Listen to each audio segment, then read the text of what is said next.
जय हिंद दोस्तों। जैसा कि आज है 12 दिसंबर और 12 दिसंबर के सभी शिफ्ट का एसएससी सीजीएल का पेपर था जो कि समाप्त हो गया है। तो स्वागत है आपके अपने YouTube channel GK study blast पर। तो दोस्तों आज 12 दिसंबर के जितने भी शिफ्ट में जीके एंड जीएस के क्वेश्चन देखने को मिले हैं उनके बारे में डिस्कस करेंगे कि जीके का लेवल कैसा आ रहा है और कौन कौन से टॉपिक से ज़्यादा क्वेश्चन पूछे जा रहे हैं। इससे पहले अगर आप हमारे चैनल पर नए हैं तो चैनल को सब्सक्राइब कर लीजिए और बेल आइकन को ऑल पर सेट कर लीजिए, जिससे आपको हमारे चैनल पर एनालिसिस की वीडियो की डेली नोटिफिकेशन सबसे पहले मिलती रहेगी। और दोस्तों अगर आपको इस एनालिसिस की वीडियो की पीडीएफ चाहिए तो हमारे डिस्क्रिप्शन में आपको टेलीग्राम चैनल का लिंक मिल जाएगा। आप वहां जाके टेलीग्राम चैनल को ज्वाइन कर सकते हो और पीडीएफ प्राप्त कर सकते हो। तो शुरू करते हैं बिना किसी देरी के।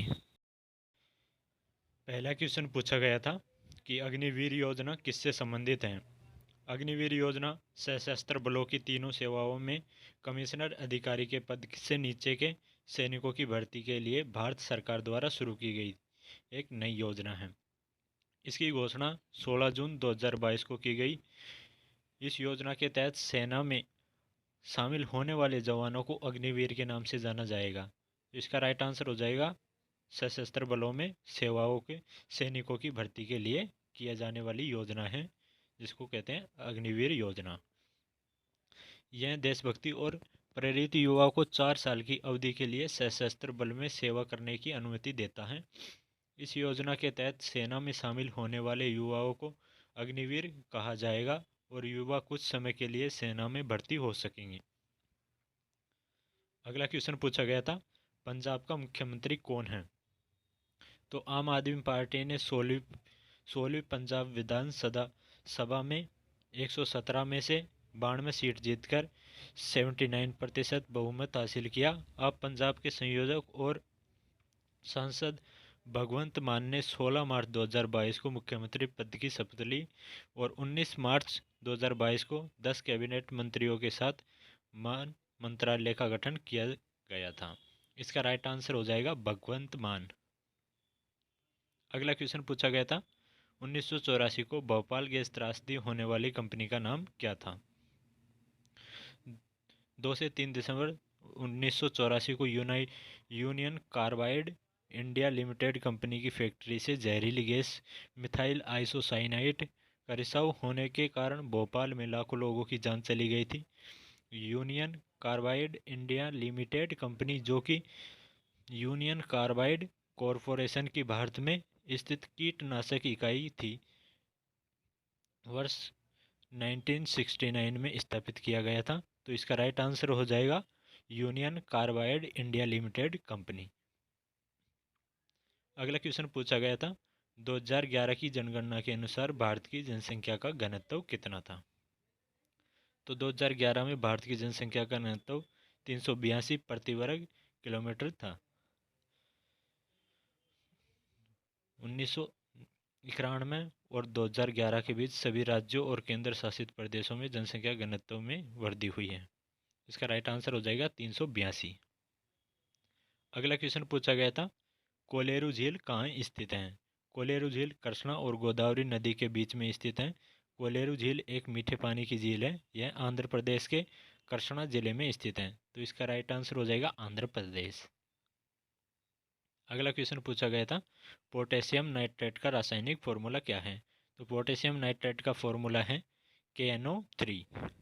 अगला क्वेश्चन पूछा गया था अवोगाद्रो संख्या का मान क्या है। तो अवोगाद्रो संख्या का मान है 6.023 इंटू 10 की पावर 23। पहला क्वेश्चन पूछा गया था अनुच्छेद 51 किससे संबंधित है। तो यह आप सभी को पता है कि मौलिक कर्तव्य से संबंधित है। 51A। 51A के प्रमुख विशेषता है 51A में अंतर्गत स्वतंत्रता संग्राम के महान आदर्शों को संजोना एक नैतिक नीति वचन है। अनुच्छेद 51A के अंतर्गत संविधान, राष्ट्रीय ध्वज, राष्ट्रगान का सम्मान करना एक नागरिक का कर्तव्य है। इसका राइट आंसर हो जाएगा मौलिक कर्तव्य। अगला क्वेश्चन पूछा गया था सरकार का कार्यकारी प्रमुख कौन होता है। तो ऑप्शन थे राष्ट्रपति, प्रधानमंत्री और उपराष्ट्रपति और मुख्य न्यायाधीश। तो सरकार का कार्यकारी प्रमुख होता है प्रधानमंत्री। प्रधानमंत्री सरकार का कार्यकारी प्रमुख होता है, जबकि राष्ट्रपति का पद सरकार का नाम मात्र का प्रमुख होता है। प्रधानमंत्री भारत के राष्ट्रपति के प्रमुख सलाहकार और केंद्रीय मंत्रिपरिषद के प्रमुख हैं। तो इसका राइट आंसर हो जाएगा प्रधानमंत्री। अगला क्वेश्चन पूछा गया था, एटॉमिक वेट ऑफ टाइटेनियम। तो टाइटेनियम का एटॉमिक मास है 47.867। अगला क्वेश्चन पूछा गया था, प्लानिंग कमीशन इंडिया के एग्रो प्लांट को कितने भागों में बांटा गया है। तो प्लानिंग कमीशन इंडिया के एग्रो प्लांट को बांटा गया है 15 भागों में। राइट आंसर हो जाएगा 15। अगला क्वेश्चन पूछा गया था, प्रायद्वीपीय पठार की आकृति कैसी है।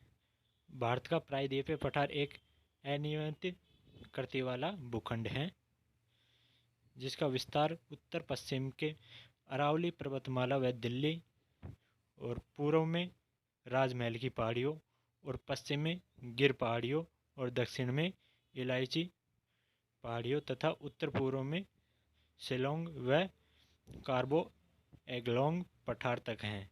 इसकी औसत ऊंचाई है 600 से 900 मीटर। इसका राइट आंसर हो जाएगा अनियमित आकृति वाला पठार है। अगला क्वेश्चन पूछा गया था, सतारिया नृत्य किस राज्य का है।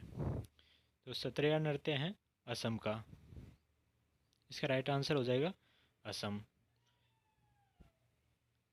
अगला क्वेश्चन पूछा गया था, भारत का योजना आयोग से संबंधित क्वेश्चन आया था। योजना आयोग भारत की पंचवर्षीय योजना तैयार करता है। यह मार्च 1950 में बना था। इसे 2015 में नीति आयोग द्वारा प्रतिस्थापित कर दिया गया था।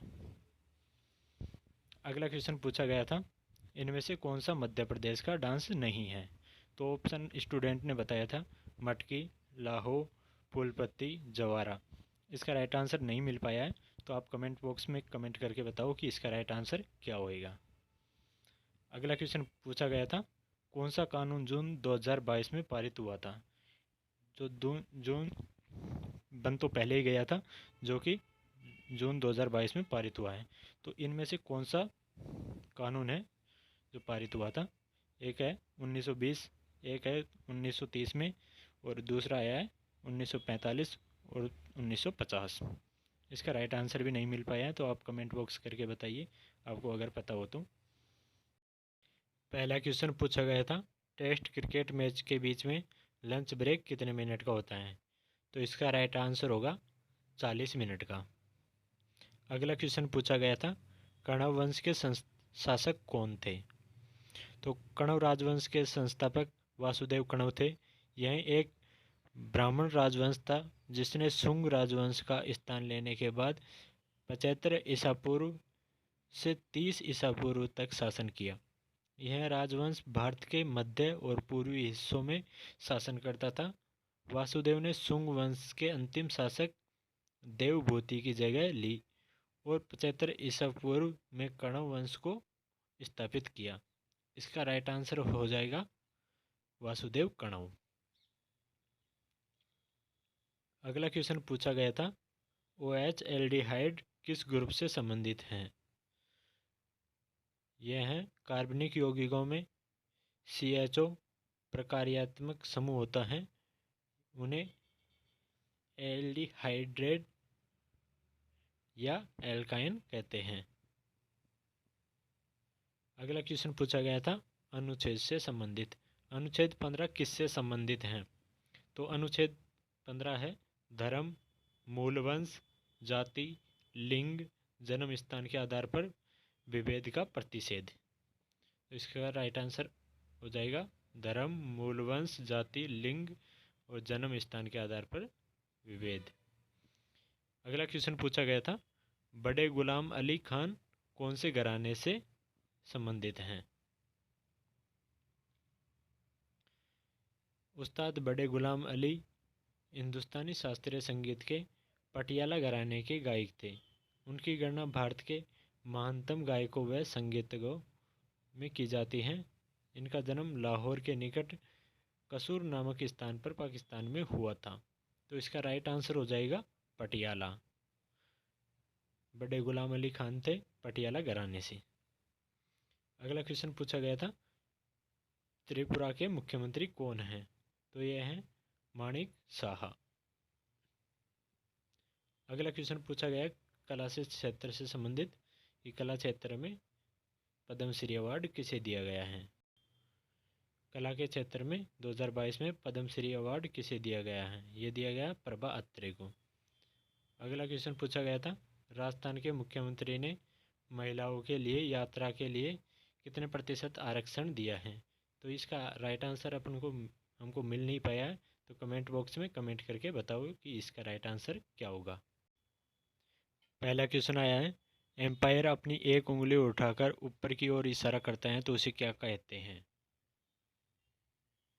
जब कोई खिलाड़ी आउट, कैच, बोल्ड या LBW हो जाता है तो एम्पायर अपनी एक उंगली उठाकर ऊपर की ओर इशारा करता है। इसका राइट आंसर हो जाएगा आउट। अगला क्वेश्चन पूछा गया था बाबर ने कब से कब तक शासन किया? मुगल वंश के संस्थापक बाबर का शासनकाल 1526 से 1523 तक चला। बाबर का पूरा नाम जहीरुद्दीन मोहम्मद बाबर था। अगला क्वेश्चन पूछा गया था संपत्ति के अधिकार को कानूनी अधिकार से कौन से संविधान संशोधन के तहत हटाया गया? तो भाग 3 के अनुच्छेद 31 को और अनुच्छेद 19 फर्स्ट को संविधान के 44वें संशोधन के भाग के रूप में संविधान के मौलिक अधिकारों को पूरी तरह से हटा दिया गया था। संपत्ति के अधिकार को 44वें संशोधन द्वारा मौलिक अधिकार के रूप से समाप्त कर दिया गया। अगला क्वेश्चन पूछा गया था पंचायती राज व्यवस्था को संवैधानिक दर्जा कब प्राप्त हुआ? तो वर्ष 1993 में 73वें और 74वें संविधान संशोधन के माध्यम से भारत में त्रिस्तरीय पंचायत राज व्यवस्था को संवैधानिक दर्जा प्राप्त हुआ। त्रिस्तरीय पंचायत राज व्यवस्था में ग्राम पंचायत, पंचायत समिति और जिला परिषद शामिल है। अगला क्वेश्चन पूछा गया था सोड्रम महोत्सव कौन से राज्य का है? तो बांग्ला महोत्सव को सोड्रम उत्सव के रूप में भी मनाया जाता है। यह मेघालय का बांग्ला महोत्सव गोरों में सबसे लोकप्रिय त्योहार में से एक है।